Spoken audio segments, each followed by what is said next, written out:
überall oben Ruhe, halbe Stunde ist. Und gewandt bei mir.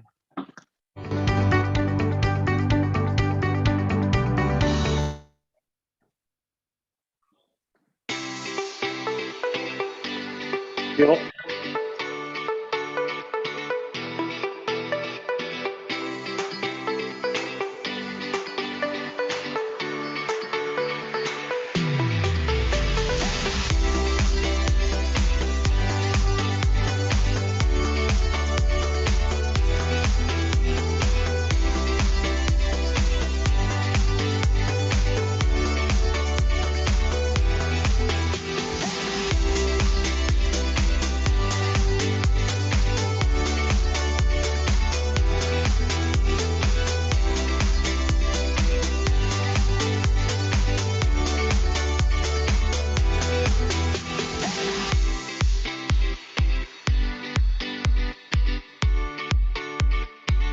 We have always getting better response from customers.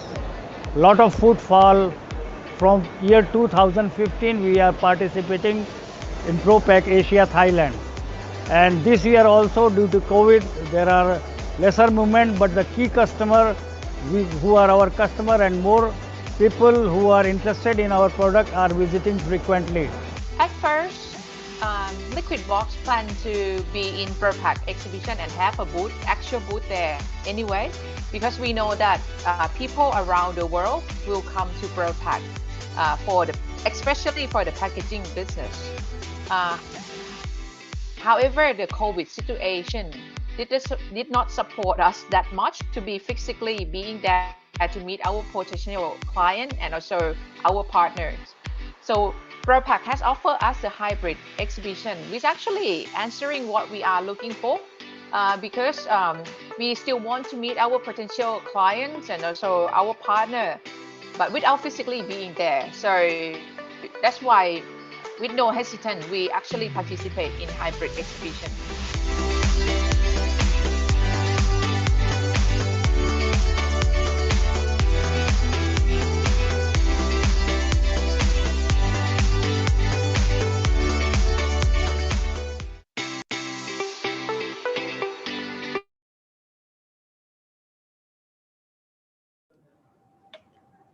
Hi, good afternoon and Sawadika. Welcome to the webinar episode 2 on the food solution. Today, my name is Rumpet Chitanuwat. I'm going to be the moderator for the session today. So we are going to have altogether about 1 hour and 30 minutes, which is going to cover on the smart food solutions. We have the very well-known and expert speaker together with us today. Altogether is 4 persons. I would like to have a chance to introduce all of them for you here while we are waiting for more audience to be in. The very first speech will be by Professor Dr. Pierre Pienaar. He is the president of World Packaging Organization, which is the organization that together with Informa Markets, the organizer of ProPak Asia 2021 to host this webinar. And we are going to have our honorable speaker, Dr. Johannes Bergmeer. He is the Secretary General from the WPO. He is doing on the Global Auditor Food Technology. He is based in Austria. So thank you very much, Doctor, and very good morning to him as well. And the third one will be Mr. Joe Forster. He is another one who get the WPO Lifetime Achievement Award in 2020. He is going to present on the flexible packaging. He is the Managing Director of Packaging Flexible Expert from Australia. Very good evening to you. And the next one, Mr. Alan Adams. He is the Sustainability Director from APAC region from Seal Air. So 4 of them going to give us very well knowledge on the sustainability together with what is the smart food solutions nowadays. So I think the audience all come in already. So I would like to invite our first speaker. On behalf of World Packaging Organization or WPO, Professor Pierre Pienard to give the welcome speech to all of us here. Please, Pierre.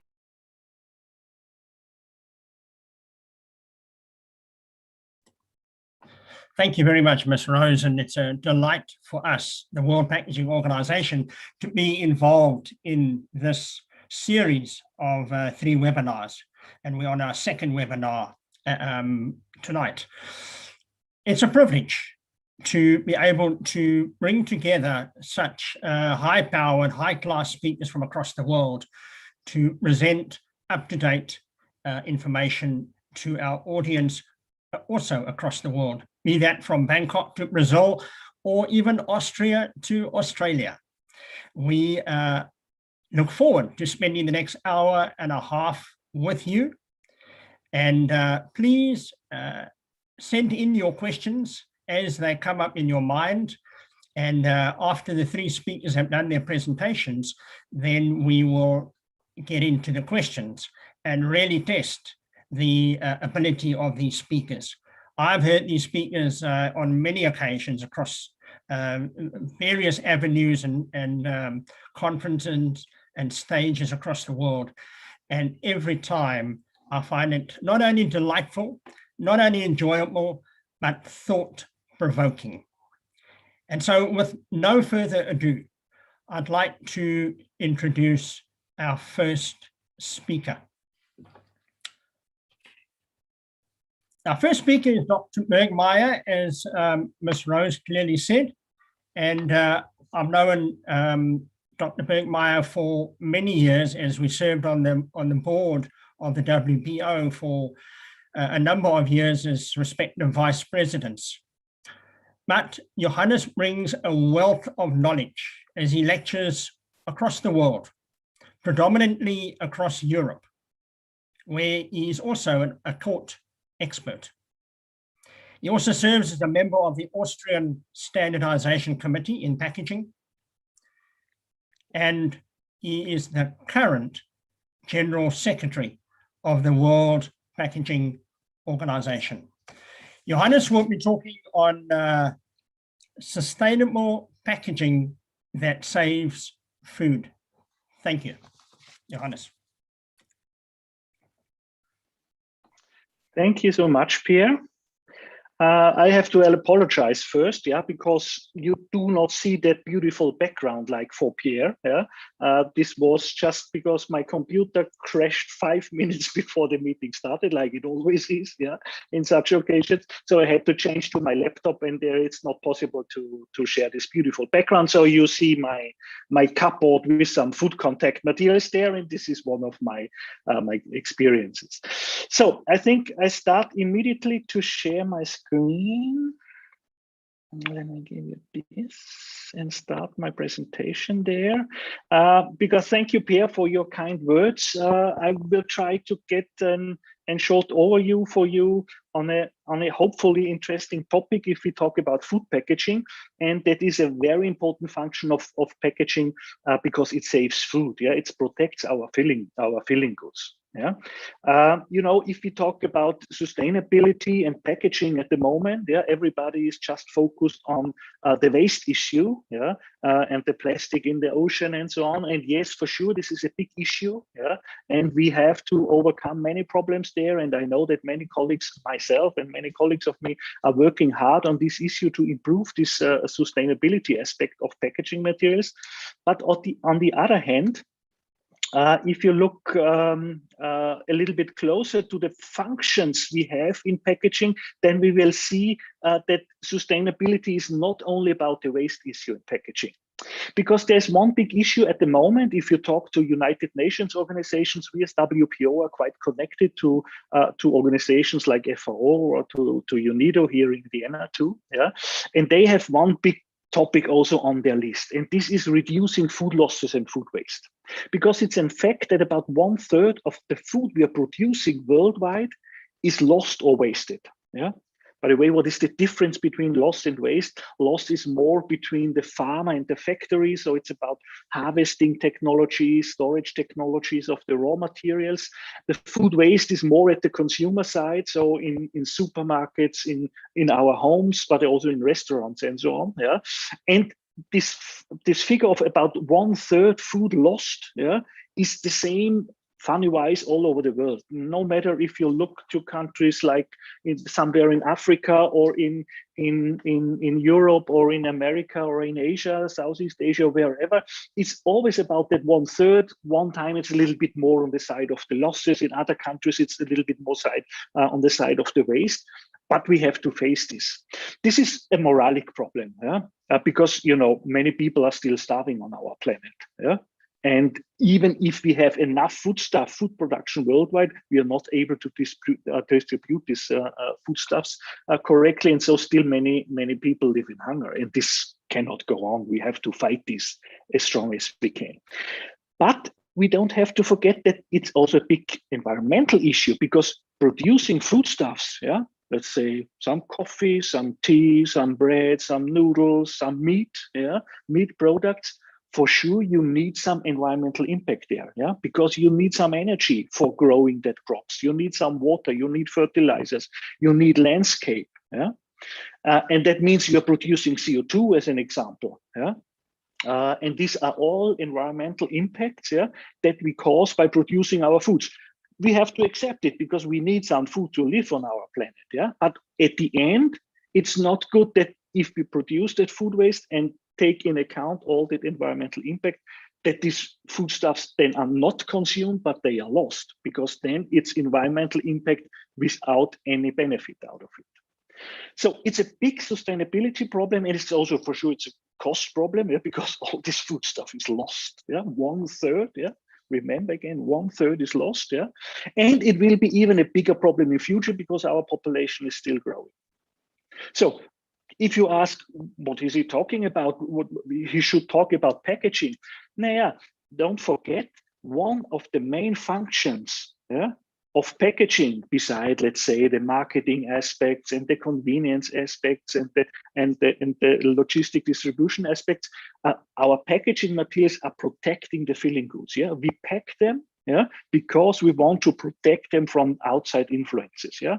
From humidity, maybe from some insects or other bad animals who want to eat our grains or whatever, against oxygen, yeah, or other gases which cause oxidation or something like this, or UV radiation or whatever, which is destroying maybe some foodstuffs, maybe mainly with high fatty content. And so we need this packaging protection function to protect our goods and to reduce that food waste and food loss. Yeah, and I can show you this in this graph. It's a very easy one, yeah, but it's even meanwhile in a standard, in the international standard, yeah. In 13427 shows us also this picture, as I recognized recently. Yeah, it's about packaging and the environment. Yeah. It shows on the one hand side the negative environmental impact that is coming out of using packaging. Yeah, because for sure, like for food stuff, it's true for packaging materials. If we produce them, if we use them, we need some raw materials, we need some energy. Yeah. And at the end of the life of packaging, this energy then maybe is wasted if it's going to landfill or something like this. So with every product, we have a negative environmental impact, and so we have with packaging material. Yeah, you can count it on energy consumption. CO2 production is the most common one at the moment because we're talking about this greenhouse gas effect. On the other hand, on the other scale, we have here increasing of packaging material. Yeah. And if you follow this yellow-orange line here, for sure, for a long period, it is true, if we are reducing packaging material, yeah, on a given product, let's say packed orange juice, yeah, if we're reducing the amount of packaging material, that means using thinner bottle, yeah, using a smaller cap, maybe reducing the label or whatever, then the environmental impact is also declining. Yeah, it's getting less. Yeah, because if you need less material, there's not that much environmental impact. And very wise people now would maybe say, okay, then let's play this game to a really end. And if we reduce packaging to zero, then there will be no environmental impact anymore from packaging. And this is simply not true. And this is my important message in this presentation. And I then can give you some examples how we calculate this and some examples what we can do against this.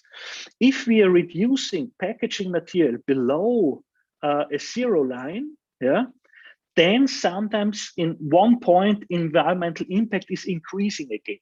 Why is it? Because at that point in that area down there, we are losing protection function of packaging. And that means if you're losing that protection function, we are producing food losses and food waste. And as mentioned already, there is already environmental impact in that food. Yeah, we needed some energy, some CO2 production to produce our foodstuffs. Yeah, and if this is lost, then this is also going to environment. This impact. And so our need as packaging technologists is to find that optimum point. For sure, it's not good to have too much packaging. There is a problem with over packaging. But to be true, if you look at our markets, normally this is regulated, yeah, because more packaging material is also more expensive. And so companies normally by nature try to reduce their amount of packaging materials. But if we go below this point, and this is what we should not forget in our sustainability discussion about packaging, that we at least need an optimum of packaging, otherwise we are producing food waste and we are ending up in a much bigger mess than ever we could be with producing too much packaging materials. I give you one example. We did research, and there are many research projects meanwhile on that issue, you know, how we can calculate the impact, the environmental impact of packaging. In that example, and there are much more, but I don't have that much time to present all of them. So I took the most relevant one. It's about meat. Yeah, why meat? Because in meat, maybe you do not recognize, but there's a lot of environmental impact in meat, yeah, because you need a lot of water and you need a lot of crops to feed that cattle or whatever it is, or in my region, pigs, or in other region, maybe some chicken or whatever, yeah. You need a lot of energy, and that means environmental impact to produce that piece of meat. Yeah, yeah. You need to be crop. You need maybe some stable for that cattle. This stable in my region, it's cold. Meanwhile, still, also there should be spring. We need maybe to heat that cattle, that stall for the cattle, and so on and so on. And we need the slaughtering process and all the production process. This meat, you can pack it, yeah, either with some common modified atmosphere pack, or in that case with a very special shrink film, yeah, which is organizing the oxygen income to the product. Yeah. At the end, even if you compare different packaging systems, we have two different packaging systems here, one in blue, one in green. Yeah, and even if there is maybe in the production of packaging, maybe some difference in CO2 balance, this is how we're calculating this now. The environmental impact is calculated by CO2 equivalents. Yeah, and we see already in the production of meat, yeah, and food waste, there is much more, yeah, 100 times higher impact in meat, yeah, than it ever is in packaging, yeah. And so even if we do some modification in packaging material, even if we maybe need some more of packaging material, yeah, the big issue is about in reducing food waste. So if the blue system is causing more food waste than the green system, yeah, if we calculate everything together, yeah, then we end up with a much more environmental friendly packaging because we have a better CO2 balance. And this is the second very important story I'm telling you, because I think it's a packaging driven speciality maybe, yeah. If we're calculating the environmental impact of a packaging material, packaging system, yeah, never make the mistake to only calculate the packaging material itself, yeah, and calculate, okay, that bottle is a little bit more lightweight than this bottle, or a glass bottle has that environmental impact and a plastic bottle has that environmental impact. No, that's wrong, because you always have to calculate it in calculation with the product you fill in there in this bottle or in the meat pack in our case. So, because if you even have a better packaging system, yeah, in environmental frames, but producing more food waste with the system, under the line, it's not the better system, it's the worst system. Yeah? And this is what we have to take in account. If you do a life cycle balance, whatever, do not only do it on your packaging material, also integrate your the food losses or the product losses, to talk a little bit more in general. So have to speed up a bit. That is that outcome then. I mentioned it already, but you have it also here in pictures. So for many cases, I can say for most of the products, there are only some few exemptions. Yeah. If we invest a little bit more in the packaging system in a high, so sometimes not even high sophisticated, I will give you some examples in some minutes. Yeah. If we invest a little bit of environmental impact and maybe also money for sure into packaging systems, yeah, that can reduce food loss and food waste, under the line, we will win a big environmental impact, a positive impact. Yeah, because if we reduce food waste only by a little, then the all over environmental balance is highly positive and highly green. That means highly green. Yeah, by reducing CO2 gases and so on, greenhouse gases.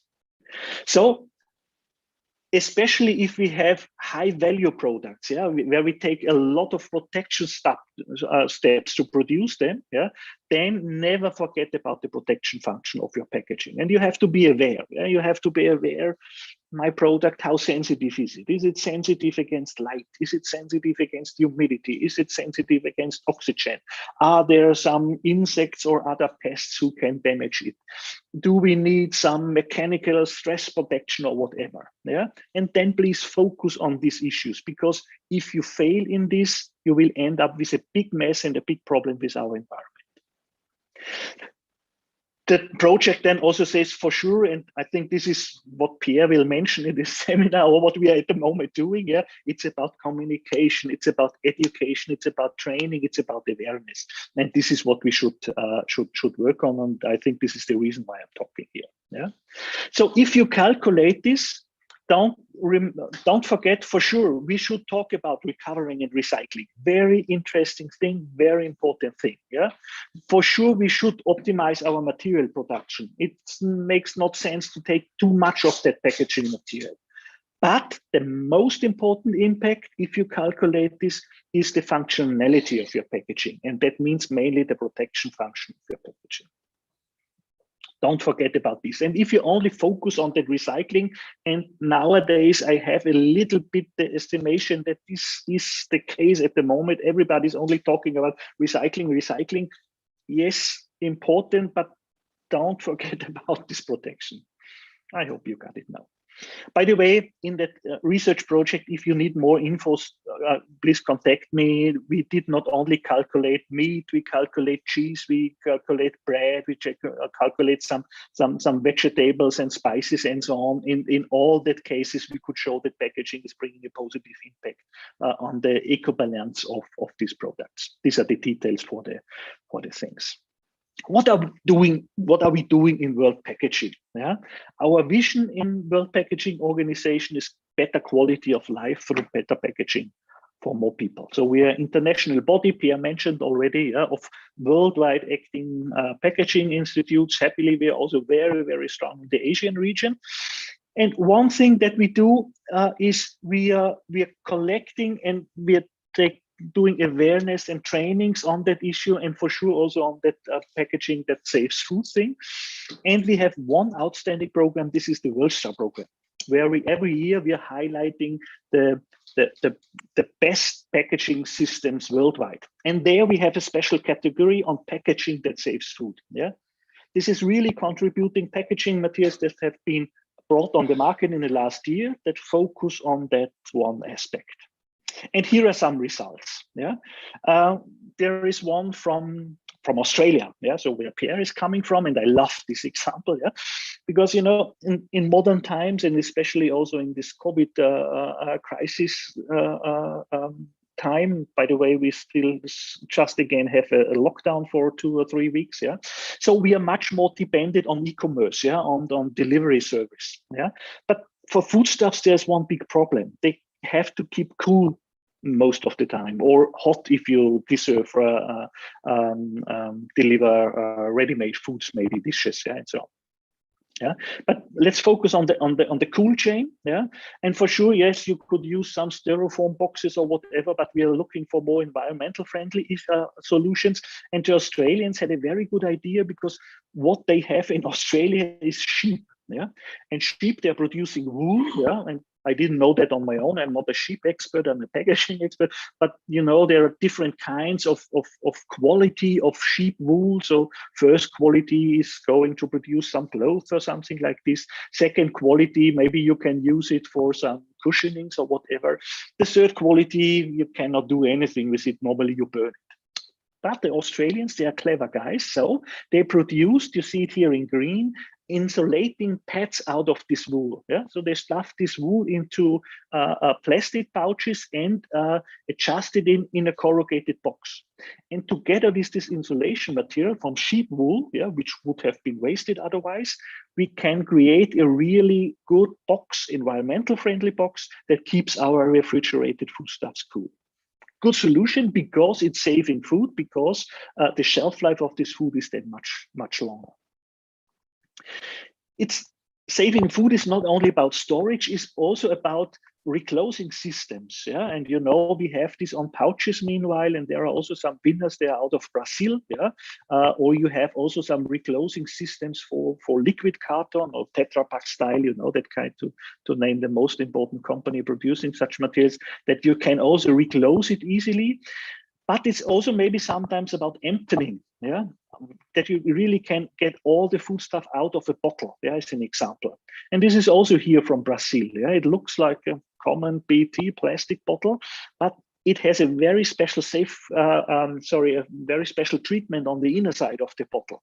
So the food stuff is not contacting to the surface, so you're really able to get everything out of the bottle. Yeah.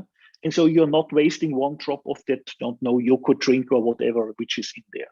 And this is also reducing food waste, yeah? Because imagine if just some milliliters of yogurt drink are stuck there, but we produce millions, billions of this, yeah?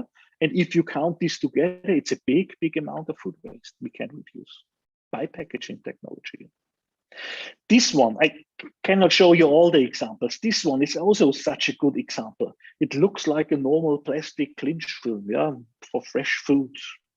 What should it be? Why is it a world star?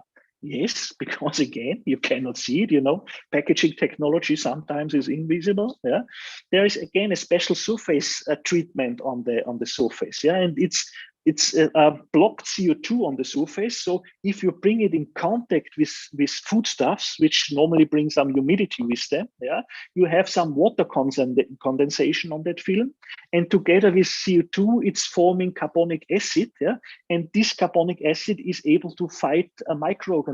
Yeah, reducing the growth rate of that microorganisms, again leading to longer shelf life. Yeah.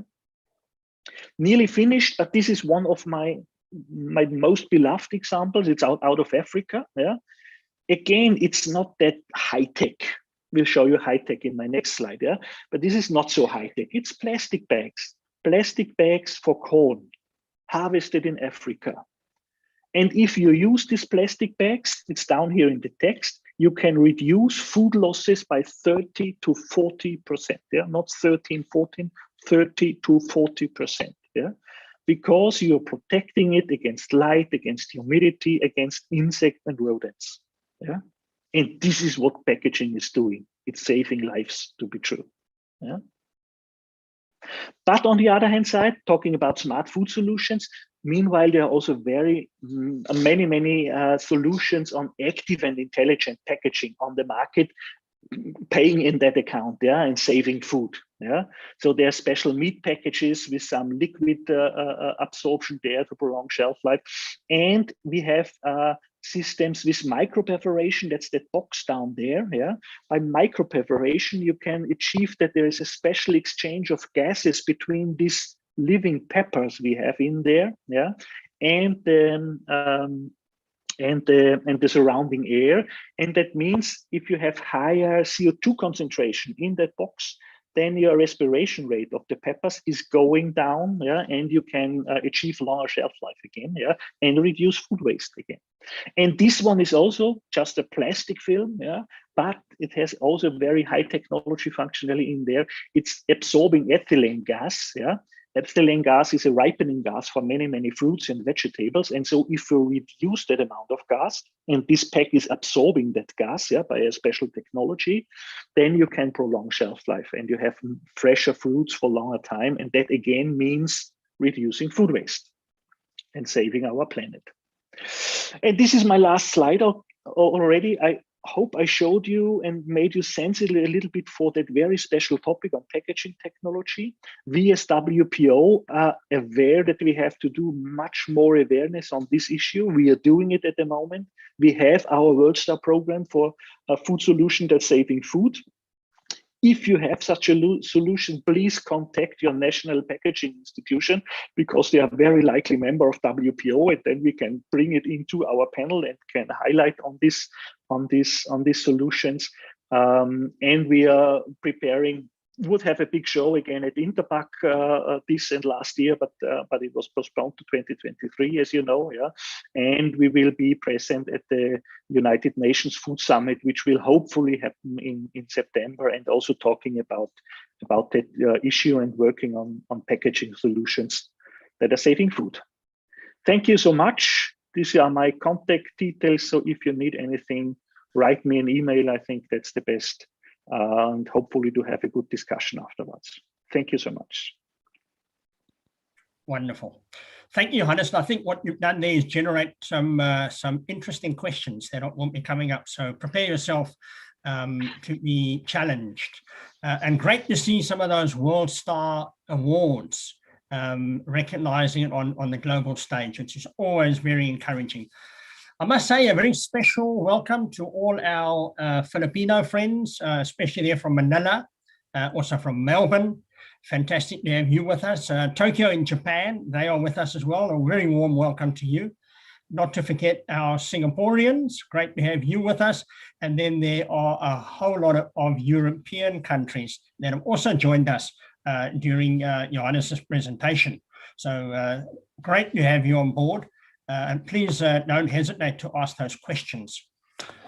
So the next speaker, we're going to hold all the questions until the end, so we can have all the questions together, which will be fantastic. I really enjoy question time. Our next speaker is Joe Foster. Now, Joe, I've known for many, many years. He started his own business, and he has always been in the flexible industry, so he's an expert in the flexible side, and you've been discussing flexible packaging in food. He has had businesses in Kenya, in South Africa, in Ireland, and now in Australia. Joe is a fellow of the Australian Institute of Packaging. He's also the Australian Packaging Professional of the Year in 2019. And I would say that the pinnacle of his career so far, goodness knows what's next, Joe, but at the moment, he is the reigning Lifetime Achievement Awardee for 2020. So fantastic to have you with us, and great to have such a knowledgeable person like yourself, and an expert in a very finite field that it pertains very much to food packaging. Over to you, Joe. Thank you very much, Pierre, and certainly thank you so much to ProPak Asia for this opportunity to present to you here today. So, of course, thank you. I'll just share my screen, and hopefully we can start the slideshow. So I assume the slideshow is up on the screen, so I'll just start off. And of course, we want to talk about the importance of flexible packaging for food. So I suppose where we start really from the beginnings, why do we love flexible packaging? And I think we need to start right from the word go. Why is packaging so important? Because if you think about it today, the way we source, produce, and consume food products has changed significantly over the last 10, 15, 20, even 40 years.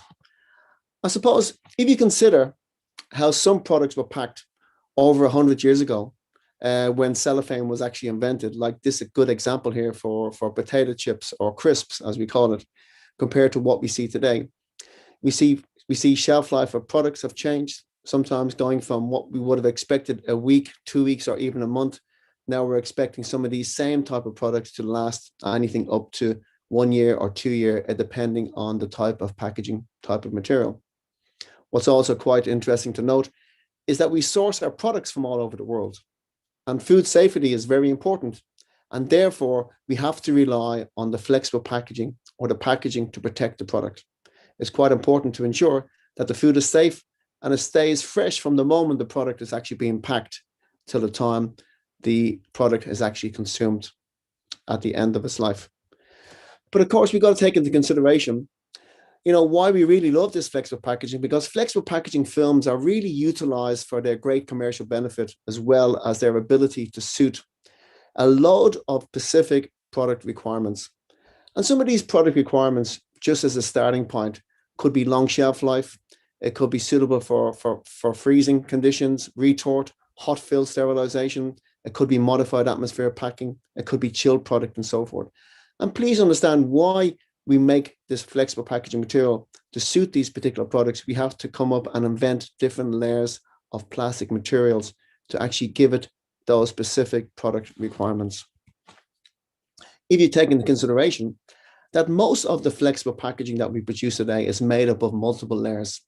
A good example here, as you can see on the screen, we've got retort pouches, 2 different examples, made up of 4 different layers of plastic material or 4 different layers of film. The outside layer, in both cases, from top and bottom, is made out of polyester, which gives us a very good printing surface. We've got the aluminium foil, which gives it excellent barrier and really gives you the shelf life you're looking for. Good barrier to oxygen, moisture, and light. Very, very important. Then we've got the nylon film, which gives you your abrasion resistance and also flexibility and flex crack resistance, which is quite important, particularly when you're taking the product and cooking the product at ultra high temperatures, in this particular case, looking at 121 degrees centigrade. And then we have on the inside of the layer, which is retort cast polypropylene material. And of course, this material is there to give it the heat sealability. Now, one might ask, why would we use polypropylene on the inside? Polypropylene is there because we need the high temperature resistance compared to normal polyethylene material, which would normally melt and soften anything between 105 and 120 degrees centigrade, whereas the polypropylene material has to withstand much higher temperatures. The difference between the top sample and the bottom sample, instead of using aluminium foil, which is like your standard kitchen foil, we're using what we call as an aluminium oxide material, which is a coating of an oxide of aluminium on the surface of the polyester material, which gives you your shelf life, but also allows you to be able to see the product and also suitable for microwavability. So again, why do people hate flexible packaging? And I suppose the answer to that is because currently most of the flexible packaging material is deemed as non-recyclable. Deemed as non-recyclable because of this particular example. And of course, this example would be the worst case scenario where we have 4 layers or sometimes 5 layers of material, which therefore makes it very difficult to recycle, particularly through troublesome mechanical recycling infrastructure. The materials are difficult to separate, they melt at different temperatures, and therefore it's very difficult to put it back into a full recycling stream. Many flexible packaging material formats are made from multiple polymer layers, laminations, as we've just seen below, because we need these multiple lamination layers to fulfill the protection needs. It could be protection needs, it could be machine performance, it could be shelf life, it could be light barrier, and so forth. This is what tends to happen in a recycling facility when what we call soft plastics or flexible packaging materials are going through what we would call a mechanical recycling facility, a MRF is what we would refer to here in Australia. Let's not get confused between soft plastics and what we deem flexible packaging. However, sadly, soft plastics here on the right-hand side, which is your traditional shopping bags and takeaway bags, are always confused with what we call flexible packaging material, and therefore flexible packaging material are treated the same as what soft plastics are. But not forgetting that flexible packaging materials are quite complex in how we put these materials together when we compare them to soft plastics. The difference between your soft plastics and flexible packaging materials, certainly in pouches or in rolls of film, is generally speaking, the soft plastics in takeaway materials is normally one layer of plastic, whereas in cases of flexible packaging structures, they can be 1, 2, 3, 4, and sometimes 5 different layers of material. And hence the reason I said this is why it sometimes makes things very difficult from a recycling point of view. Let's not forget the very important factors of flexible packaging material, why it's there, particularly for food. We need product protection, machine packing efficiency. We want zero production waste. Everybody wants zero production waste, but sometimes very difficult to obtain that. The best shelf life possibility, we want shelf appeal. Of course, you want to sell your product, so therefore shelf appeal is very important. And then we wanted added functionality. And added functionality could be resealability, it could be cook in the pack, it could be microwavability, and so forth. And then lastly is what we talk about, the sustainability hierarchy. And people sometimes say to me, Joe, why is sustainability at the bottom of the packaging hierarchy triangle? Because what I say, sometimes it cannot go on the top because we cannot lose sight of the important factors. And that is product protection, machine efficiency, zero product waste, and so forth. When we move sustainability up the packaging hierarchy ladder, we have to have a trade-off in terms of some of these very important factors, because you cannot just swap an existing flexible packaging structure to what we would deem to be a more sustainable structure without having some sort of trade-off. However, when we consider the sustainability hierarchy, we always want to start with packaging avoidance where possible. Down gauging of packaging weights is something that we should always be looking at. But again, as my colleague has just pointed out, we cannot jeopardize quality by down gauging of packaging weights, and certainly not to jeopardize shelf life and food protection. The possibility of using recycled materials, again, using recyclable materials, people sometimes confuse recycled materials versus recyclable materials. There's a very difference between both. One is obviously using materials that's been already through the process and therefore being recycled in a second life. Whereas what we're looking at using recyclable materials, these materials are more recyclable friendly, not made up of 3 or 4 different layers of plastic. Bio-based or compostable packaging. And then again, before we even consider sending our packaging to landfill, there's also the option to consider second life energy, and that could be done through pyrolysis as a good example. So if you look at flexible packaging, its efficiency and its production benefits, while a lot of people really focus on packaging the end of life, flexible packaging has an amazing benefits throughout the supply chain that can fulfill the packaging hierarchy. So what we're saying is not to just only concentrate on its end life, but look at what flexible packaging can do for you when you compare it certainly to other packaging formats. It's lightweight. As a good example, flexible packaging is soft and it's easy to manufacture, easy to transport. Therefore, a good example is some coffee packaging. When you compare a stand-up pouch, or in this particular case, a flat bottom pouch, we got 13.7 grams in weight compared to a high density tube, polyethylene based tube, which is 63 grams per 0.7, or even a tin for coffee, which is 111 grams. If you considered glass for coffee, we would be looking at 250 grams in weight when you compare that to lightweight of flexible packaging material. If you look at space efficiency, like as an example, 30 bottles would require the same amount of storage and shipping space as 840 pouches would have with spouts. And we're talking about spout pouches. Or even one truckload of flat pouches is equal to 15 to 25 truckloads of empty rigid containers. Now, when we talk about empty rigid containers, we're talking about, it could be plastic bottles, it could be glass bottles, jars, and so forth. We also talk about high production run speeds. And of course, as we know, the layers have actually been tailored to fit production needs, particularly on form, fill, and seal. You know, when we talk about high production speeds, we're always talking about how do we tailor make the actual layers of film to ensure that we get the best performance out of the machine. Because we all know in this day and age, it's about trying to get the ultimate performance out of the packaging material. And you don't get that from, generally speaking, from one type of film. This is why we tailor make flexible packaging materials to suit the actual requirement of the product itself and the production requirements in terms of production speeds. So therefore, a coefficient of friction would be very important to ensure that we have the right slip on the material. And when we talk about the right slip on the material, we talk about, therefore, the material must pass over and slide over the machine so we don't have any issues when it comes to forming the pack.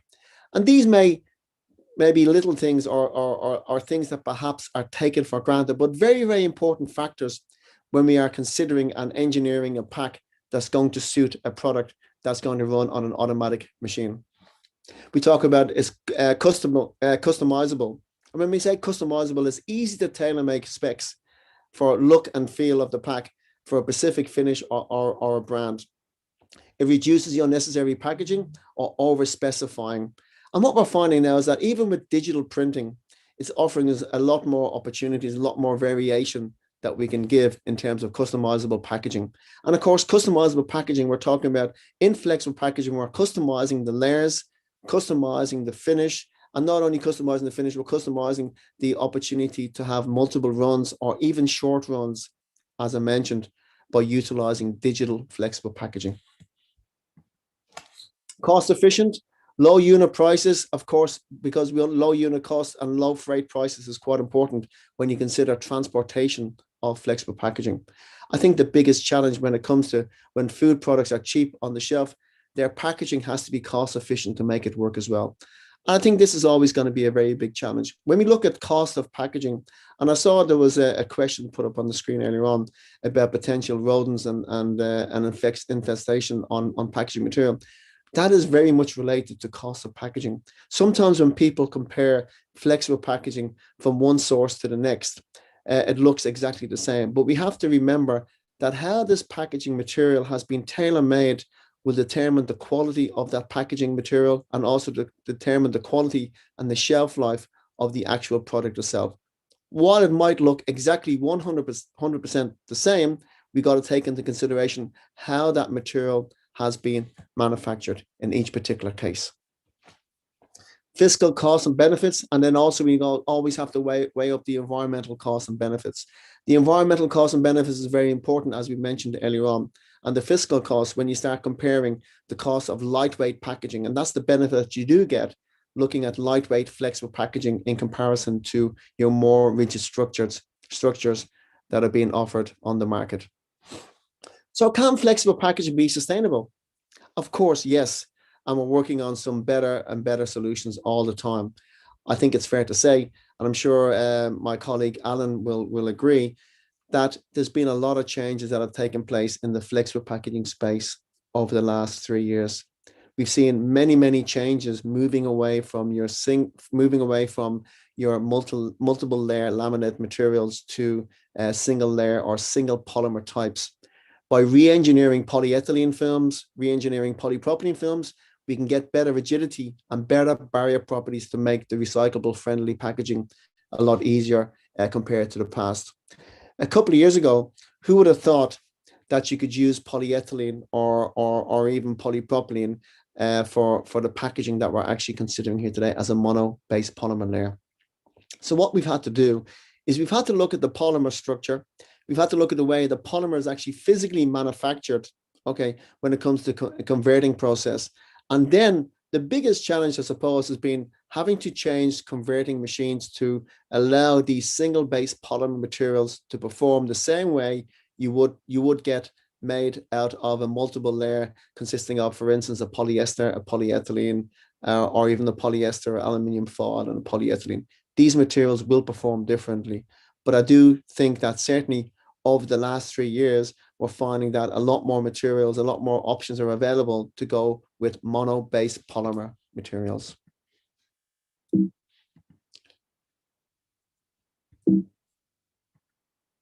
This is just an example that we did for one of our clients for breakfast porridge muesli type of product. And this was actually a flat bottom pouch. And again, flat bottom pouches, for those of you in the know, generally would have been made normally with an outside layer of either polyester or polypropylene, and then polypropylene, polyester, and inner layer of sealability polyethylene. Generally speaking, these materials would have been very difficult to make as a mono-based polymer on your traditional conventional flat bottom pouch machines, because if you look at the base of the pouch, where you've got multiple layers of laminate films, right when the pouch is actually folded over in the bottom, you have issues with heat transfer and sometimes ending up with the pouch sticking together. So we've managed to overcome that, and this particular pouch here is a monopolymer based pouch made out of polypropylene base with a high barrier layer, and this has been quite a successful product. Another case study that we've had for one of our clients, also for breakfast muesli, is a fully recyclable pouch, which has actually replaced a metallized laminate structure.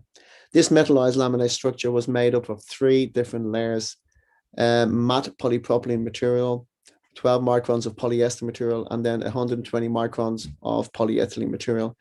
We were able to use a matte and gloss combination, as well as making this film fully recyclable, as we've made it out of a mono-based polymer material with a very single layer, of a very small layer, should I say, of high barrier. And this product in particular in Australia was actually first to market because something very special that we've done with this particular product. And that is actually by being able to offer a curbside recycling opportunity. So as I mentioned, we removed the metallized material to create 100% polyethylene high barrier version of the existing pouch. Now, looking at the photograph on the bottom here, you can see that on the right hand side of the pouch is a metallized material. On the left hand side is a polyethylene based material. This pouch, as I mentioned, is the first to the market by adding on a label on the back, which is also made of polyethylene. Simply what happens is that the consumer rolls the pouch down, and then as a result of being able to roll the pouch down, it can actually go into what we consider curbside recycling. What happens when the pouch is actually rolled down and put the label is actually is applied? Because normally what happens when we make the pouch, we apply the label on the base of the pouch. Once the pouch has actually been rolled, the label is applied, it actually now forms a 2-dimensional shape. This two-dimensional shape is like a squashed bottle. Okay, it's like a cylinder. When it goes into the mechanical recycling facility, it gets recognized as a rigid type of plastic. And basically what it allows us to do, it allows us to be able to take this product, it goes into the plastic recycling sector, and then also can turn right into a fully recycled product for a second life within the packaging stream. So we're now rolling out this product to a number of different customers, and we're finding that we're having some great success, not only in breakfast muesli, we're rolling it out in pet food. We've done the same for seafood packaging. We've done it for horticulture products, as well as a number of other areas that we're working on as well from a developmental point of view. So you're going to ask, what about compostable? And compostable packaging is inherently really a single use. It really encourages a real throwaway society. And in our opinion, it's not really better for the environment over its life cycle due to deforestation. Obviously, big challenges regarding supply concerns. The energy required is obviously a lot higher. Water usage is the same. Recycling streams is a big challenge because it does tend to contaminate a lot of the recycling streams. There's big issues because of limited composting facilities worldwide. I know here in Australia, we have a challenge in terms of having to try and industrial compost, flexible packaging material or plastics material, unless you go home composting, but not everybody has a home compost, and there's challenges with that. There's a lot of poor consumer knowledge as well. And there's a big challenge as well about understanding the certification, because there is a lack of standards regarding certification here in this particular part of the world. And a big challenge also is food waste concerns.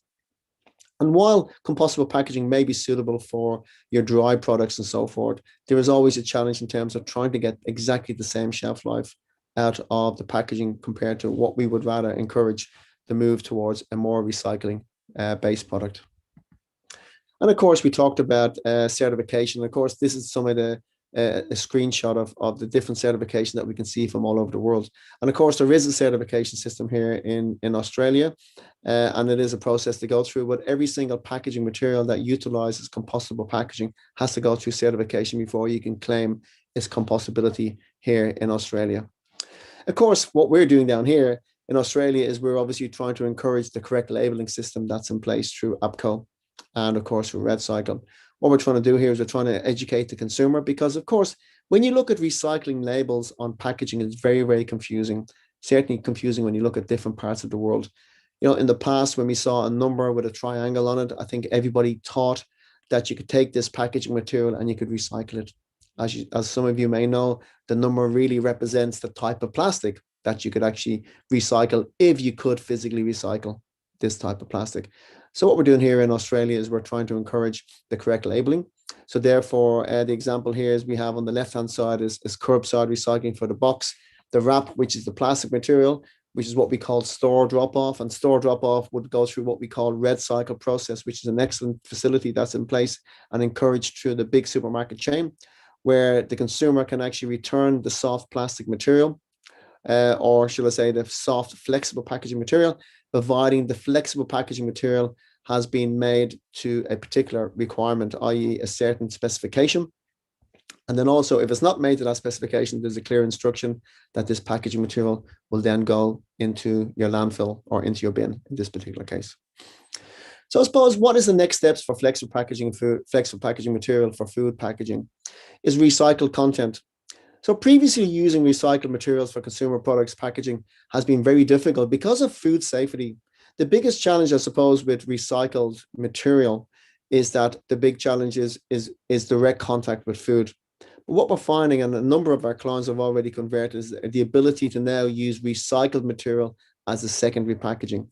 And I suppose this example we have here is really a good one to consider, because the inner packet, which is individually wrapped fillets of salmon in this particular case, is all wrapped using a thermoformed material, which is all virgin-based type of material. The pouches that we're making on the outside is made up of between 40 and 45% recycled plastic material.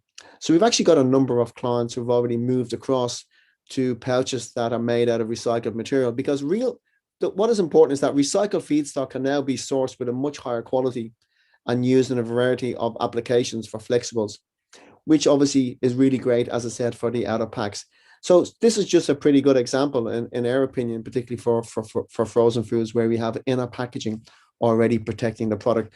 And again, I suppose that one important factor that we take out of this is that food safety is very, very important. It's got to be always first. So therefore, we cannot jeopardize utilizing recycled materials for direct food contact. Another good example is a company called ZeroCo here in Australia, and they were first to market with a fully recycled pouch made out of 40% recycled plastics. This is a multi-layer lamination. The refill bottle that they've got, or sort of should I say, the plastic bottle is made out of ocean waste plastic. And this is an e-commerce based company whereby you order your product online, you get your box of product depending on what items you're looking for. You use the refill to fill up your plastic bottle, and then when you have 4 or 5 empty stand-up pouches or spout pouches, you return them to the manufacturer. They clean them out, sterilize them, refill them, and send them out again. The trials that we've done in this particular case has lasted up to 25 times. And what we're doing is, with packaging that hasn't been suitable for refilling, we're now finding a way to actually look at utilizing that packaging material again before, or should I say, avoiding landfill at all costs. So, of course, the pouches created had to be low in packaging weight, made from fully recycled content, or a large portion of it, and had to be fully recycled at the end of the life. So what we're saying here is that with the trials that we did and all of the tests that we did, we had to ensure that the product safety was very important. There's going to be no issues with leaking. There's going to be no issues with shelf life, and transportation was very important. As an e-commerce based company, this product is sent all over Australia, and it has to withstand the courier system that we've currently got in place. So what I say, let's respect flexible packaging for food. I do believe it has a very important role to play.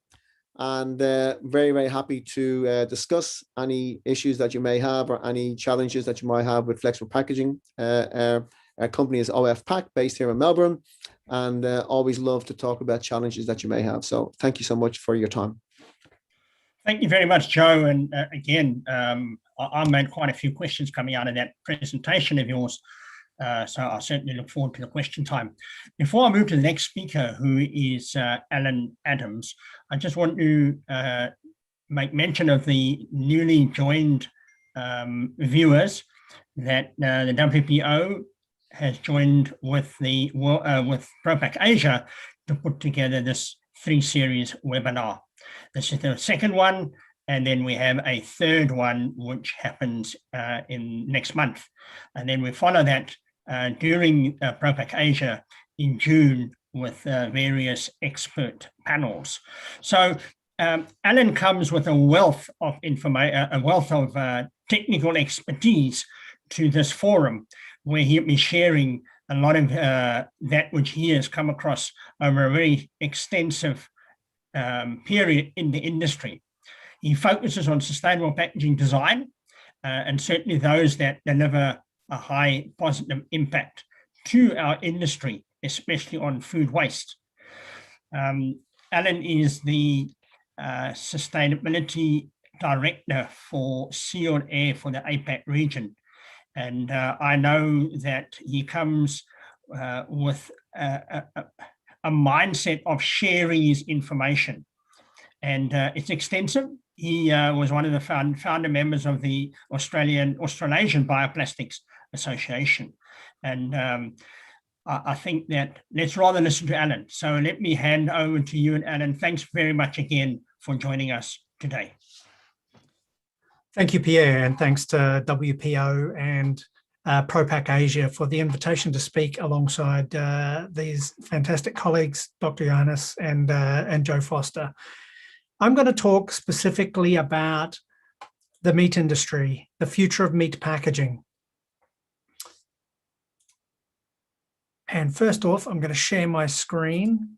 And this is a topic that I'm really happy to talk about with great passion, because I tell you what, I really love a good steak. So it's a personal passion as well.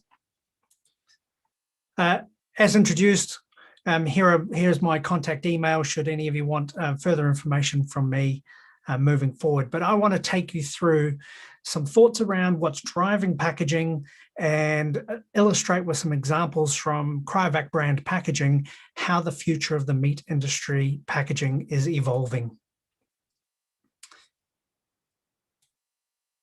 So to enable a sustainable meat supply chain, we need sustainable high-performance packaging that also responds to consumer needs. And you've heard that from the previous speakers.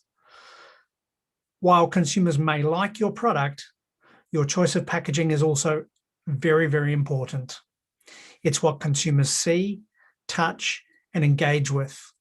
It's what they see first, and packaging really sets expectations for your product. Sustainability is increasingly embodied in this idea of the end of life of packaging. And I want to talk about how that is important, but also how so many other aspects of packaging are critical to sustainability. And at Sealed Air, we see this end of life commitment as very important. We've got to deal with the packaging we're generating and make it more circular, embrace the value of these resources. So investing in innovation to ensure that packaging is recyclable by 2025 is key, as is introducing recycled content. And we need real innovation here. So collaborating with partners to deliver step change innovation is critical. So is it really a choice between the planet or plastic? We're really here because there's been a rapid growth in plastics. They do a fantastic job and in many ways underpin the lifestyle we have. But we've got a lag in the infrastructure to clean up the used packaging coming through. And that's really the crux of the challenge we have today. So what's trending, what's changing and driving the needs of the meat cases today? Our research showed that self-service meat case is not necessarily perceived as being sustainable, but it is still being very heavily shopped. 32% of respondents in the study thought that prepackaged meat is more sustainable than full service, and 69% purchase prepackaged meat more frequently than full service. When you contrast that with the concerns about food waste, we see that what has happened in the past year in research, concerns about food waste in the household have risen in most countries. We saw a significant rise in China and in Germany. In the United States, it held firm.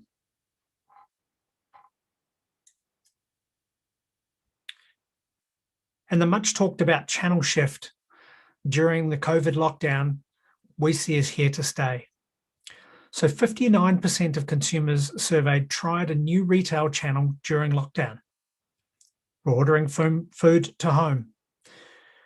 52% of consumers tried e-commerce for the very first time. This has generated a step change in demand for delivery to home.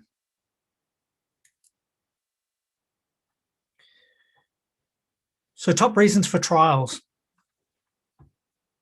In the lockdown, the main reasons were the desire to remain healthy and to deliver a more sanitary outcome. Post-lockdown, it's interesting to see the shift. Consumers are staying in the channel because they see it as more convenient. While the idea of prepackaged food being more sanitary remains strong, it's interesting to see the lift in convenience. A significant block of consumers has been shifted into the e-commerce space, this new channel, and they're staying there because they now see it as convenient. And alongside that, we're also seeing a shift towards longer consumption windows. In the countries surveyed that you can see here on this slide, you can see that the shift in consumption has moved from very short term to a longer consumption window. And that has impacts for what packaging has to do and deliver. Shelf life.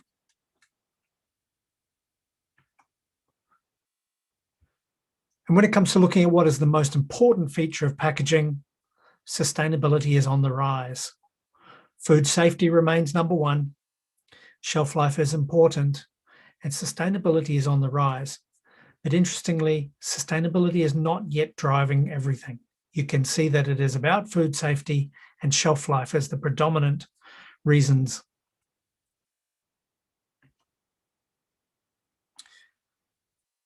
So as Joe Foster talked about as well, recyclability. Recyclability is on everyone's tongue about recovering packaging. And for meat packaging, recyclability is standing out as the number one sustainability feature. Consumers are stating that they'd be more interested in sourcing products with packaging with the sustainability feature, assuming there's a similar price and shelf life. So there was some research that showed that there was more interest in purchasing a compostable variation on packaging, a more perceived sustainability. However, once the compostable packaging or sustainable packaging alternative is presented as having a shorter shelf life, then the consumer preferences have leveled right out. So despite interest in compostable packaging, consumers say they would be more interested in recycling the meat packaging than they would be in composting or disposing in the trash. Recycling is number one. Our journey towards a circular economy. We have traditionally been in a linear economy. The industry has been focused on how do we deliver the maximum amount of shelf life with the lowest amount of plastic, the lowest amount of packaging. Knowing that protecting food in the supply chain was the highest order of priority, and you heard that from both Dr. Johannes and Joe. But now there's this drive to retain the value of resources and for us to transition towards a more circular economy. But it's not going to be an easy shift.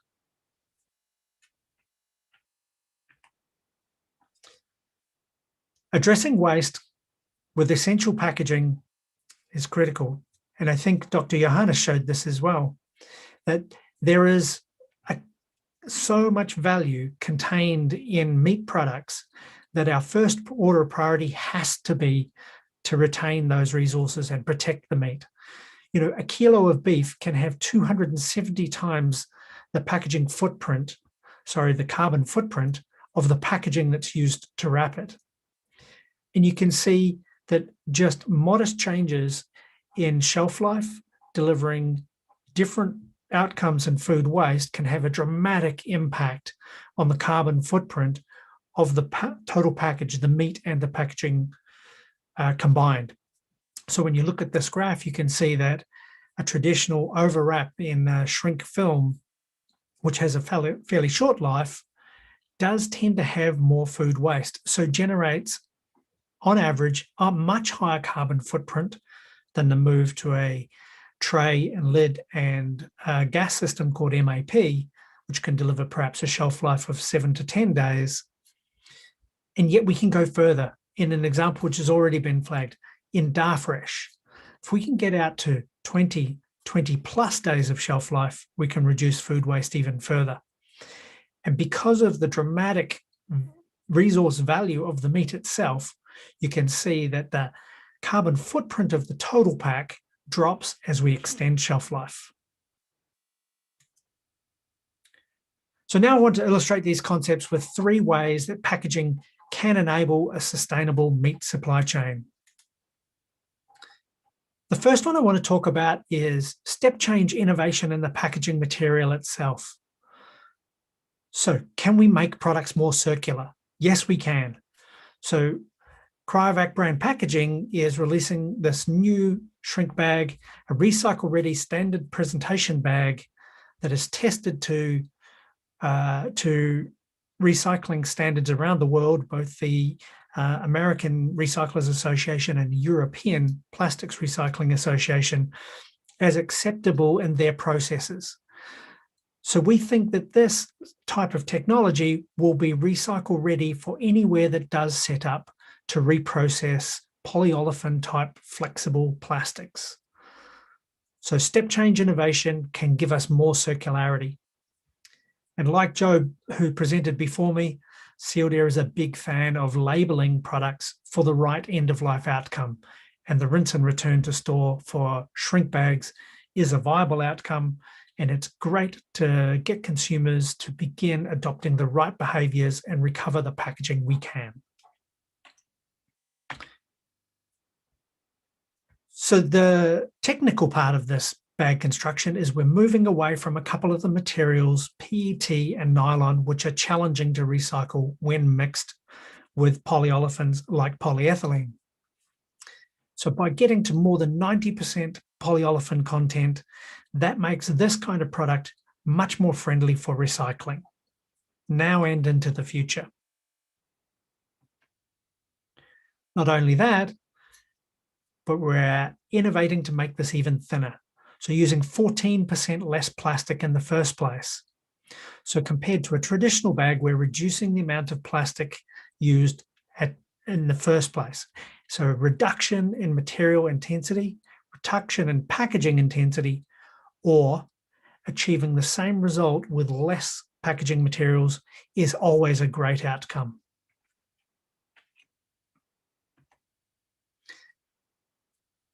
And a second way of producing sustainable solutions for the meat industry, extending shelf life. As Dr. Johannes pointed out, Darfresh vacuum skin packaging is a great way of extending shelf life.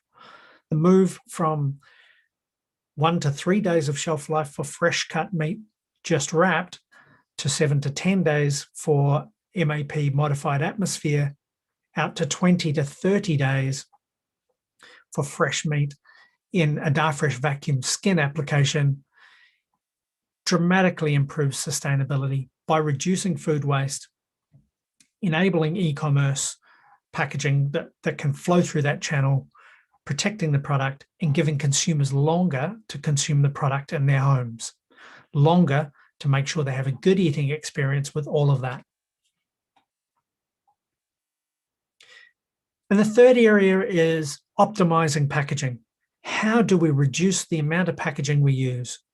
And this is not only in packaging of the finished unit, but also in the process itself. So there's step change innovation coming, which is allowing packaging that was traditionally created as a consequence of actually wrapping the meat, a matrix scrap, for example, in a Darfresh process or a thermoform process, to automated systems which can generate 100% wrapped packs, zero trim waste.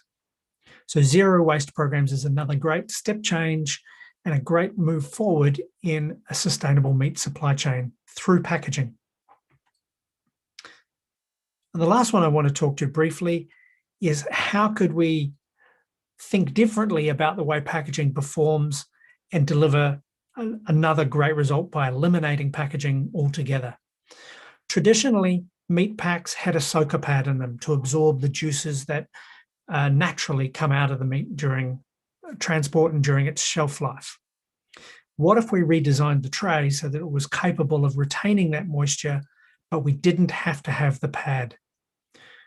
So Hydrolock is a tray system that delivers the same shelf life, but is padless. The impact of that is dramatic. In 2020 alone, this innovation removed 2.2 million absorbent pads from the marketplace. That's 2.2 million pads that did not end up in landfill. It has the potential to remove, in Australia alone, 250 million absorbent pads per year. That is an enormous amount of waste that has to go to landfill. There is no other option for a soaker pad. Not only that, but soaker pads themselves in the production environment add complexity. Taking that complexity out can increase uptime on a packaging line by up to 3%. A small amount, but it all counts. That's sustainability in action. What about the future? Well, I'd like to show you a little graphic on a demonstration that was done in 2020 on the circularity involving Cryovac, branded packaging, Tesco's the retailer, Sabic Petrochemical Industries, and Plastic Energy in delivering a circular outcome for food contact packaging.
This is very important because this is the first real demonstration of how a circular economy can deliver the outcome of packaging that is able to be used over and over again in a direct food contact application.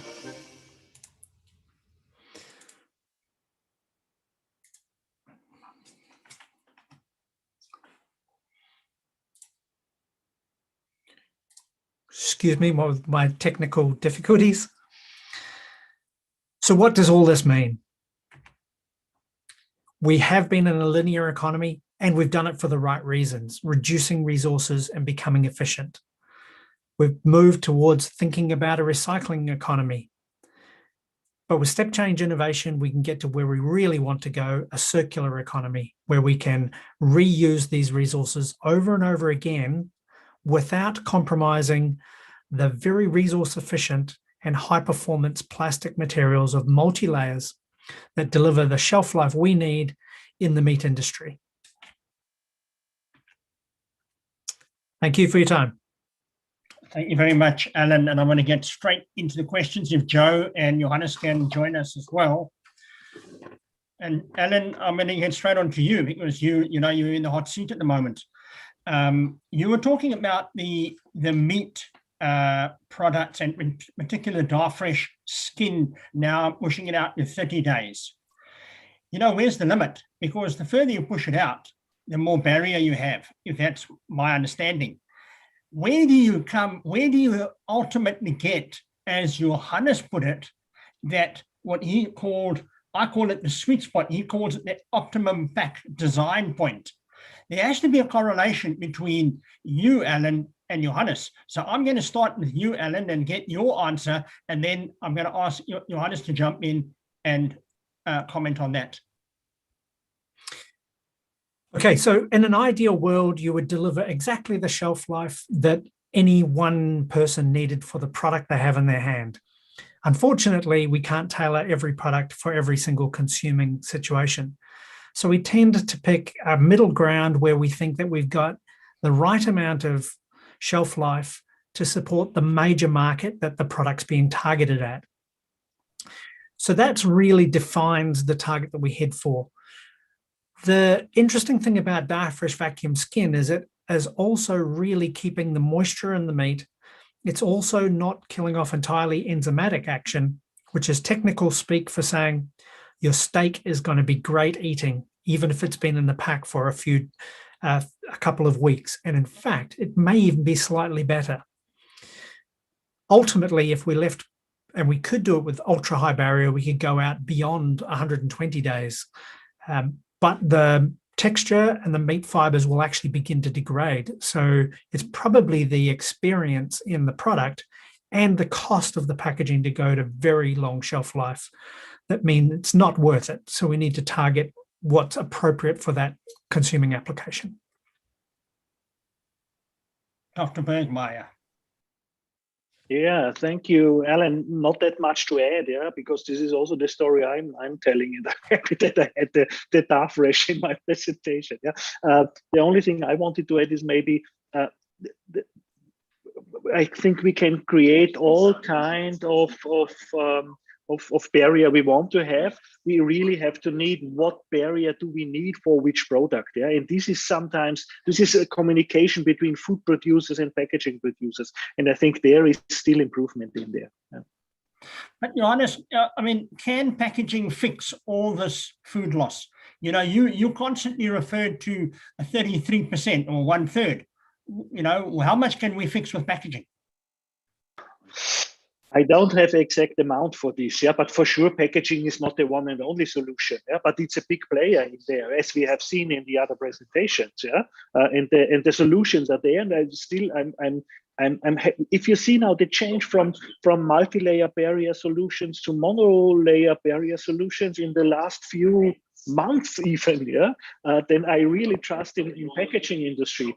But I don't have a figure for this. I think it's 1/3 of problem we can use with solve with packaging technology. Okay, which leads me now to Joe, to hook onto your answer you've just given. He mentions that we can fix the problems with packaging. This is what Johannes mentioned. We also have a situation where can the consumers afford this expensive packaging? Question number one. Joe, do you? And question number two is, will there eventually come a point where we cannot continue to use these multi-barrier laminates, and we've got to steer towards mono materials, which you mentioned in your presentation, Joe, where there's a bit of a imbalance here. And I remember that balancing scale you had in your presentation there, Johannes, but I'm thinking that the scale is going out. Joe. To answer the first question, can the consumer afford the cost of the more sustainability option? And I do think the answer would be yes. I think it's come a long way, and I'm sure Alan will agree with me. Compared to where it was 2 years ago, we're seeing the cost of sustainability options for recyclable sustainability options coming a lot closer to what multiple layer barrier materials are being offered in the marketplace. And I do believe it's about scalability. And just remember, when we're making a multi-layer laminate material, you got massive scalability where polyester is made like 6 or 8 meters wide machines. You've got polypropylenes made on these vast machines producing 5 or 10 tons of product per hour. These are highly commoditized materials which are sought from all over the world, and it's really about scalability and pricing. When we start offering a sustainability option, in the early days, these sustainability options are actually tailor-made to suit the actual product itself. There's no doubt about it. So therefore, there is an on-cost, but the on-cost has reduced dramatically from our point of view, certainly over the last couple of years. When we look at non-barrier options, we're actually seeing that pricing is working out price for price. When we start introducing barrier options, it depends on the actual food product and the shelf life we see. We are seeing an increase. And again, one would need to obviously look at doing the sums for each particular example. Regarding, will we ever have a situation where we can move away from multi-layer laminates? I do think eventually that is the holy grail. I think we will eventually get there. There's no doubt about it. The only challenge that we're seeing at the moment, and I do know that there is some options in the available in the market, is your high temperature sterilization pouches. So remember, with some products that we've got, they've got shelf life for 2 years or 3 years. And you may ask, why is a product need shelf life for 2 years or 3 years? That is the nature of the product itself, depending on the transportation, where the product's being packed, what part of the world, how it's going to be stored, and the, as I said, the nature of the product. So retort one is a bit of a challenge, although we're seeing some companies that have actually offered a sustainable option at the moment. Alan, you want to add something to that? Yeah, thanks. It's a very complex situation and there's no simple answer. I think that the couple of points I would like to make in this space are particularly that packaging in many ways facilitates a supply chain. And our objective should be to create a supply chain that enables the right result, the protection of the products with the least amount of resources consumed.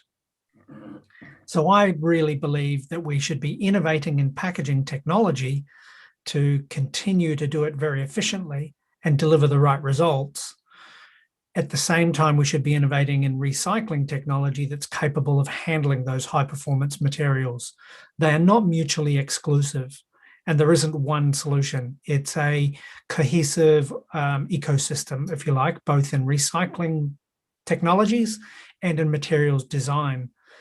And it's very important to make sure we're thinking about that as one whole ecosystem and looking at it holistically. And just as Joe has spoken about, a 2-year shelf life for a particular product produced in part of the world might really be required. The appropriate packaging for some shelf-stable product versus a premium steak, which I spoke so glowingly about, are very different things. Johannes, I know you want to add to that. Yeah, not that much, because so many wise words already. The only thing I want to kick in is, but what just Ellen said, I think it's not wise to just set on one system. Yeah, and this is, there is not just one type of packaging for a product. Yeah, it's the same now, and we will have just one recycling stream. Yeah, I think we have several one, and we have to drive all of them. The interesting thing, I think it wasn't mentioned, but you had, Ellen, in your presentation at the very end. I think what will be also interesting to watch. We talked about mechanical recycling, but now also more and more this idea of chemical recycling is coming up. That you really break down polymers down to their monomers and then rebuild it again to fresh materials. And I will wonder how fast this will be on the market, and how fast in a special amount, and how this will maybe also change again our our packaging structures, yeah, because then maybe it is easier then again to handle these multi-layer structures we need so much, especially in flexible packaging, as my colleagues showed. Yeah. So this chemical recycling will be a factor for me. It will be interesting how fast it will be and how fast it really gets to an relevant amount worldwide. Yeah. So, Joe, I want to come to you on the soft plastics you referred to earlier on. But before then, we have a question from the audience from Vanu. When it comes to improving shelf life, will metal packaging not be better, both in terms of sustainability and increasing shelf life?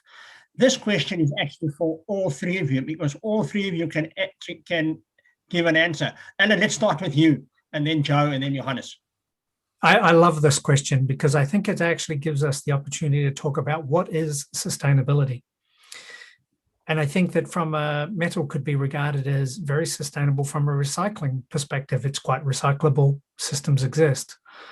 From a shelf life perspective, that metal cans are well known for what they can deliver.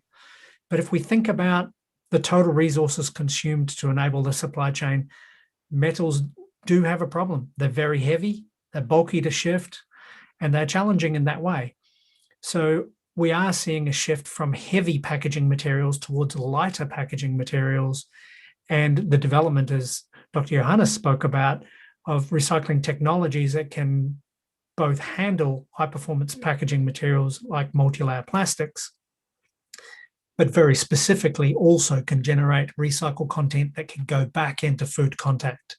And that's probably the space where we have struggled the most in the past. Joe. Yes, I think Alan has answered it perfectly well in terms of sustainability. I think, as we know, that the tin can has been around for hundreds of years and has proven to be an excellent product with regards to shelf life, and of course, excellent product from a sustainability point of view. But as Alan said, you got to consider the total package, the energy used to manufacture the tin can, the energy used to dispose, not to dispose, but to fully recycle the tin can. But let's not forget the work that's taken place with flexible packaging in retort pouches over the last 15 to 20 years. There's been significant changes in even reducing the thicknesses of the materials. When retort pouches started out, we're talking about 25, 30 years ago, the aluminium foil, as an example, was 17 microns in thickness. We're now seeing retort pouches giving you the same shelf life utilizing a 6.35 microns of aluminium foil. That's a significant change over the years. Okay, we're seeing the same with inner layers of polypropylene, cast polypropylene being reduced significantly to 70% and not jeopardizing the performance of the material. Of course, the big challenge, as we said earlier on, is being able to strip those layers out and put them into a mono-based polymer layer and ensure you've got the same quality. I still go back to the packaging hierarchy and say that, in particular, this example is that there will always be a trade-off. At this particular moment, there's no immediate shift to a sustainable option that will give you exactly like for like in terms of a flexible packaging pouch. As a flexible packaging pouch will not give you like for like with what you get out of a tin can. There was a trade-off, that is for sure. I think that's probably a good example. The tin can versus the flexible packaging, there was definitely a trade-off. And we go to sustainable route, there's definitely a trade-off in terms of the packaging hierarchy. Johannes? Yeah, again, not that much to add because really good colleagues here on the panel. Yeah, tin cans won't disappear. Yeah, because they have their advantages. Yeah, but on the other hand side, if you calculate the sustainability effects, the only thing I have to add, actually, Joe, you had it in your presentation. It's also about delivery space we need in warehouses and trucks. Yeah, and there Yes. also flexible packaging has big advantages compared to glass bottles or tin cans. On the other hand side, for sure, for protection function, tin can is just the best we have. Yeah. What I can report is some well, not figures, but I spoke to many tin can producers here in Austria because they are one of my customers. Yeah, and they said yes, they had last year in Corona crisis, they had a big peak at the beginning. Yeah, when the crisis started, because people tend to buy in stable food, yeah, like they bought toilet paper and so on. So they didn't know how to produce. But meanwhile, it's going back again, and they also hope that there will be a permanent shift, yeah, again back to tin cans, yeah. But it didn't happen as they know at the moment. Yeah, it's back again to the normal amount that we had before crisis. Joe, I told you I was going to come back to you on that soft plastics that you mentioned, and you were sort of weighing up between the soft plastics and flexibles. So what is the solution to the soft plastics? Because we know you're speaking to a lot of Southeast Asian countries at the moment, and we know in the Southeast Asian area, we have a soft plastics issue in terms of our environments. What's the solution? Well, I think soft plastics are going to be around for quite some time. We know that. Okay. We talked about re-engineering of these soft plastics to be able to take the same family of polymer and utilize those soft plastics into flexible packaging.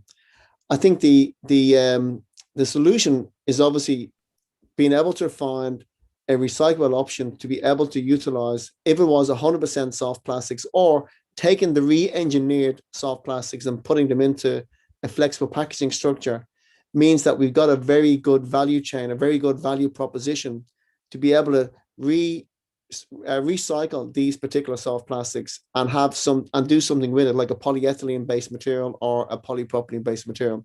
Recyclability is in my opinion is definitely the way to go. I do understand a lot of work's been done with pyrolysis, and in fact, I know for a fact in Thailand, I've seen the process where they have a very good pyrolysis process where they're taking soft plastics directly from landfill and they're turning that back into oil, and that oil is refined and then turned into fuel, which is they're using it for the second largest bus company in Thailand. Pyrolysis is an option, but the question is always going to be is trying to work with the oil refinery companies to take this particular product and the cost of oil on the international market, whether it's going to be a competitive based product or not. Whereas we see, and as Alan keeps saying, about turning this back into a circular economy, getting it back into packaging has to be the answer. There's no doubt about it. Not secondary product, but putting it back into the circle and being able to ensure that we can reuse that plastic over and over again has to be the answer. And I think education is very important, Pierre. No doubt about it. Always, you know it's the right thing to say, not so, Johannes. I know we're running out of time, but there are two more questions I really have to ask. Johannes, just a yes or no, no discussion on this question. What is the protocol if food-borne disease was found in the packaging of food products from the market? Would this product be pulled from the market? That's a Reddit yes for sure. Yeah, it depends on the local regulations, the local laws. Yeah, but normally in developed countries, in normal countries, this is like this. Yeah, but also have to say this foodborne diseases packaging is most of the times is not the source for this. It's coming from the foodstuff itself. Okay, all right. There is one more question here. It's very similar to the earlier one, but I want to ask it because one of you might have an additional information. They ask here in the question, in the future, which are more preferable between plastic cup packaging or metal can packaging for food products? I'm going to start this one with you, Johannes. I answer it both. Yeah. Because there are situations where plastic cap is better, and there are situations where can is better. Yeah. Fitness and for purpose. We will have both. Yeah. Yeah. Fitness for purpose. And we need recycling streams for both. That's the thing. Yeah. You happy with that answer, Alan? Yes, of course. I think that we spoke a little bit before about ecosystem thinking. There is not one right type of recycling. There's a hierarchy of outcomes, and they're right for different types of packaging.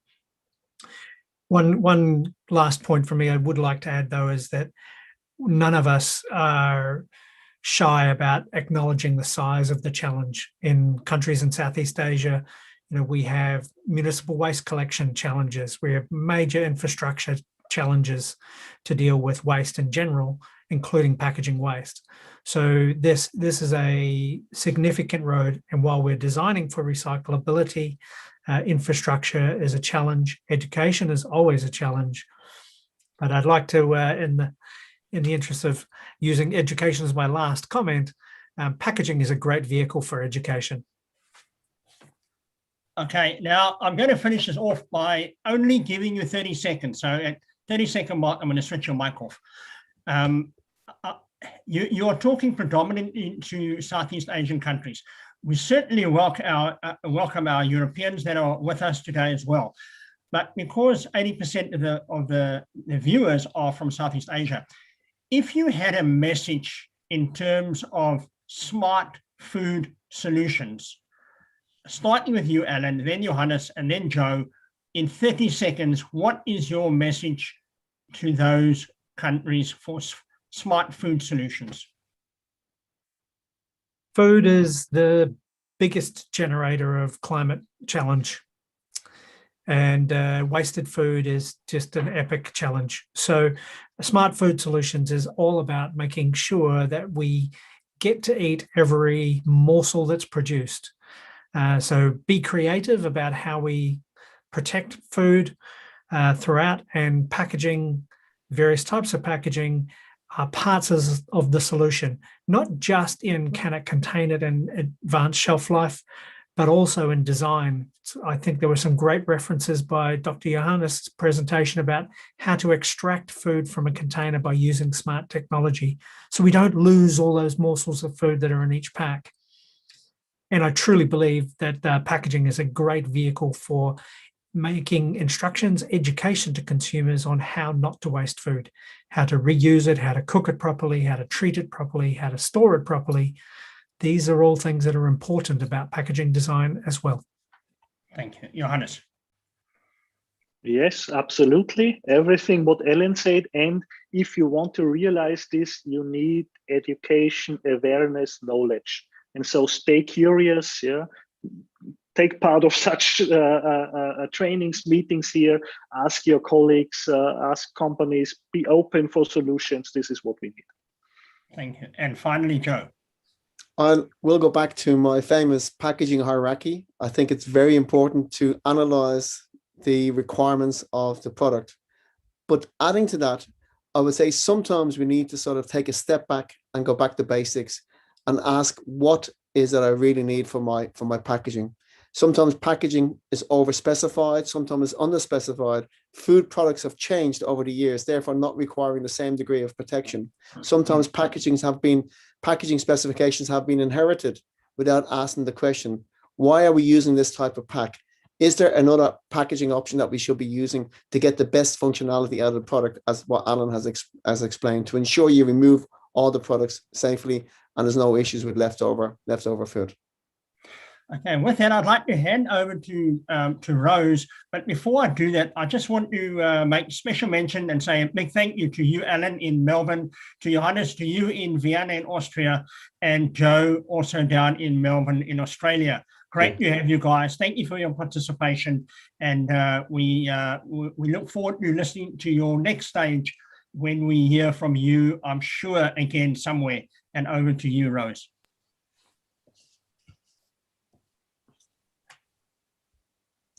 Can't hear you, Rose. Microphone, Rose. Still can't hear you. So happy that I'm not the only one having this problem. Not yet, Rose. Okay, if Rose doesn't come in, I think what Rose is saying that on behalf of ProPak Asia, and she being the global director for them, is saying a very big thank you to all our listeners. We certainly hope that you will join us at the next one, which is on the 12th of May. Do come along to that. We really like to have as many viewers present at that one. We've got a fantastic lineup of speakers again from around the world. And we look forward to. There we go, Rose. Over to you. Okay, I actually have a few questions for Alan, but I will ask the audience to send the question to you. Actually, there is some of the audience is on the meat processing, and they want to know that their market, the culture itself to buy from wet market.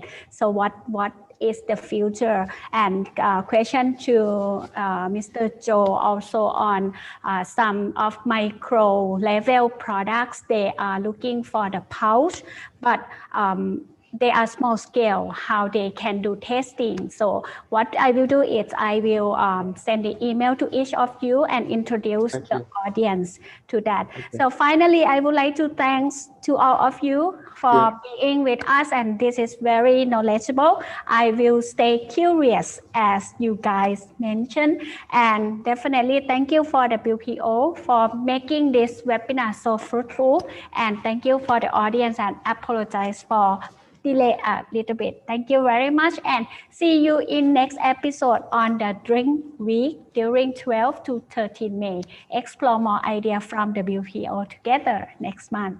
Thank you very much. Have a good evening. Thank you, Rose. Bye. Bye-bye. Bye.